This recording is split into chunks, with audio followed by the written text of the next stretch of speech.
बहुत समय पहले की बात है। एक छोटा सा राज्य था जिसे राजा अलेक्जेंडर चलाया करते थे। ये उसी राज्य की कहानी है जिस राज्य में एक प्रिंस रहा करता था जिसका नाम था चार्ल्स।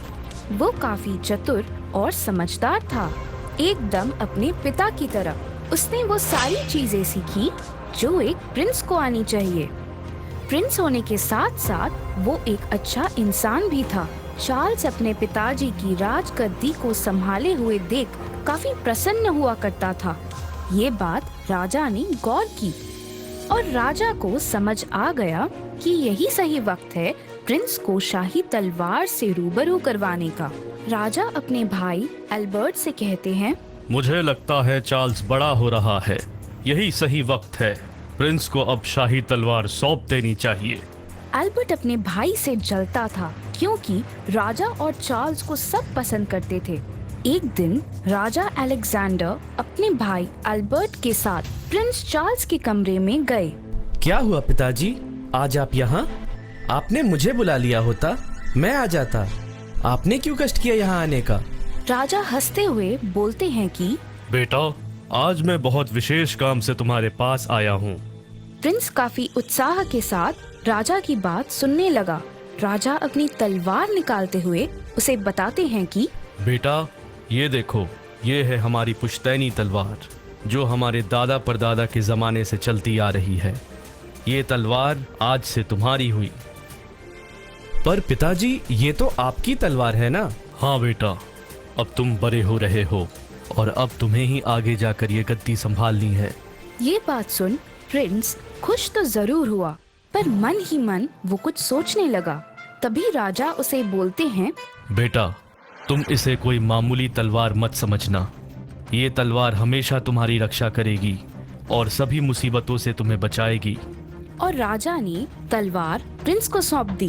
प्रिंस ने जैसे ही तलवार अपने हाथ में ली, वो तलवार चमकने लगी। पिताजी, ये तलवार लेकर मैं एक योद्धा से कम महसूस नहीं कर रहा हूँ। ये मुझे काफी अलग शक्तियों का अनुभव दे रही है। तुम इसे अपने से कभी दूर मत करना, चाहे कुछ भी हो जाए। तुम इसे अपने से कभी दूर मत जाने देना। हाँ पिताजी, मैं हमेशा ध्यान रखूंगा। और राजा वहाँ से चले जाते हैं और एल्बर्ट ये सब देखता है। मैं ये होने नहीं दूंगा। मैं ये तलवार अपने बेटे स्टीवन का होते हुए देखना चाहता हूँ। बस एक बार ये तलवार मेरे हाथ लग जाए, बाकी चीजें तो अपने आप मेरी हो ही जाएगी। कुछ साल बीत गए और एक दिन राजा अलेक्जेंडर बहुत बीमार पड़ गए। देखते ही देखते उनकी तबीयत और खराब हो गई। ये सब देखकर एल्बर्ट ने प्रिंस की शादी करने का प्रस्ताव उनके सामने दिया, जिसे सुन राजा अलेक्जेंडर ने बिना कुछ सोचे समझे अपनी हामी भर दी। प्रिंस की शादी किसी दूसरे शहर की प्रिंसेस से हो जाती है। प्रिंस और प्रिंसेस की सोच एक दूसरे से काफी मिलती जुलती थी। एक दिन राजा चार्ल्स कहते हैं, आज से तुम्हारा ध्यान अंकल एल्बर्ट रखेंगे और तुम्हें उनका कहना मानना पड़ेगा। कुछ दिनों बाद राजा चल बसे और सारा बोझ अब चार्ल्स पे आ जाता है। पर चार्ल्स चीजें काफी अच्छे से संभाल लेता है। एक दिन, अब तो तुम्हारे पिता भी नहीं रहे, तो ये तलवार अब तुम्हारे किस काम की? नहीं अंकल एल्बर्ट, पिताजी की ये आखिरी निशानी है। मैं इसे कभी भी किसी कीमत पे अपने से दूर नहीं कर सकता। तो ये ऐसे तलवार मुझे नहीं देने वाला। अब मुझे ही कुछ करना होगा।